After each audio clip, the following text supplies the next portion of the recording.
30 days around the corner and chaos from sports turns into horror. Welcome back to the Game Clock. Let's dive into today's episode with your local sports news. Unfortunately, we still have no local news to report as we look to discuss again next week. Chris, give us the latest updates on the pitch. On Saturday, Tottenham went up against Manchester City. James Maddison led the match by scoring a brace for Tottenham in the 13th and 20th minute. And from there on out, it was all Tottenham. The final score came out to 4-0 in favor of Tottenham, of course. This is Manchester City's 5th loss in a row. For the Premier League standings, we have Liverpool in first with 31 points, Manchester City in second with 24, Chelsea, Arsenal, and Brighton all tied with 22, and Tottenham to round out the top 6. In the mid-table, it consists of Nottingham Forest, Aston Villa, Newcastle, Fulham, Brentford, Manchester United, Burnham, West Ham, and Everton. The relegation race of sadness is made by Leicester. Oh, I forgot to say that. Leicester. Wolves. Wolves, Ipswich Town, Crystal Palace, and Southampton. To stay up, 3 will go down. Looking dead in the water, Celta Vigo did the unthinkable, scoring 2 goals to equalize at 2-2, ending in a 2-2 draw. Thank you, Chris. In the latest edition of the Tri-State Hockey Update, the New York Rangers have some legitimate soul-searching to do. After another defensive disaster class and losing 5-2 to the St. Louis Blues last night. Sitting at 12-7-1, the Rangers aren't bad, but are they really a great team? As Chris Kreider and Jacob Trouba are now trade targets as New York looks to shake up the roster, so they say. We'll see how they bounce back against the Hurricanes tonight in Carolina. Over on the island, the Islanders were defeated by the Red Wings 4-2. Sitting at 8-9-5, somehow the Islanders remain not too far behind the big boys in the Metro. They look to rebound against the Bruins at UBS. Down in the Garden State, the Devils are hot. Red hot. Some may even say white hot. After picking up back-to-back wins against the Hurricanes, Capitals, and Predators, New Jersey picked up some serious ground in the division, which they now lead with 29 points. After winning 8 of their last 11, the Devils look to continue the momentum against the Blues in Newark. As we take a fast break over to the hardware, the New York Knicks are in an interesting predicament. Recently going on a 4-game win streak, but getting smoked by the Utah Jazz. Sitting at 9-7 and 4th in the conference, the Knicks decided to go absolutely crazy. In Denver, the Knicks crushed the Nuggets 145-118, as New York was led by OG Anunoby's 40-point masterclass. The Knicks look to continue the dominance on the road in Dallas on Wednesday night.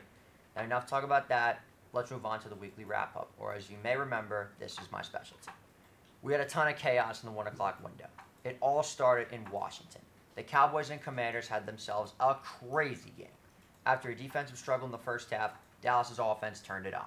Up 20-17, Cavante Turpin took matters into his own hands, returning a punt back 90 yards to give Dallas a 10-point cushion. Washington kicked a field goal, but not much from there. Down 27-20, the Commies had one final chance. And what do you know? Lightning strikes twice. Jaden Daniels connected with Terry McLaurin on a long touchdown to tie the game. Or so we thought. A bad hold on the PAT resulted in a missed extra point by Austin Seibert, which will go down as one of the funniest moments of the year. The Cowboys would then run back the onside kick, get a stop, sealing a 34-26 win for Dallas. Don't say I didn't warn you. Over in Houston, we had ourselves a shootout between the Titans and Texans. Back and forth they went until C.J. Stroud stepped into the back of the end zone for a safety, throwing 2 interceptions, which sealed a shocking win for the Titans, 34-29. Down in Carolina, the Panthers have showed some promise lately with young QB Bryce Young. Unfortunately, they have to face a juggernaut, Kansas City. To many people's surprise, Bryce Young had a valiant effort of staying with the Chiefs. Tied at 27, the Chiefs had the ball, and Mahomes did what Mahomes does. Heartbreaker. Agony. Thy name is Spencer Schrader. 30-27 as Kansas City survives humiliation. The Chicago Bears might be the most cursed franchise in all of football. It is so sad what has happened to this team over the last 4 weeks. A Hail Mary, a blocked field goal, and multiple choke jobs. It was a back-and-forth game against the Vikings, or Minnesota pulled away. Again, or so we thought. Chicago was down 11 and managed to fight back to tie it, forcing overtime. Unfortunately, today just wasn't their day. Again, Vikings win 30-27 in overtime. Agony repeated. Running short on time, Junior, take us through the other results. The Bucks crushed the Giants 30-7 at MetLife. And Indy, the Lions defeated the Colts 24-6. The Browns beat the Steelers 24-19 in a classic snow game on Thursday Night Football. Down in South Beach, the Dolphins beat the Patriots 34-15. The ride for the Broncos soared to 29-19 win over the Raiders. In a divisional contest, the Seahawks upset the Cardinals 16-6. Up in Wisconsin, the Packers banged the drum to a 38-10 beatdown over the Niners on Sunday Night Football.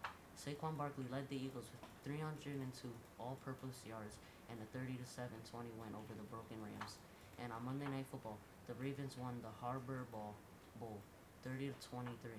That's all we have for today's show. We'll see you next week. Cut.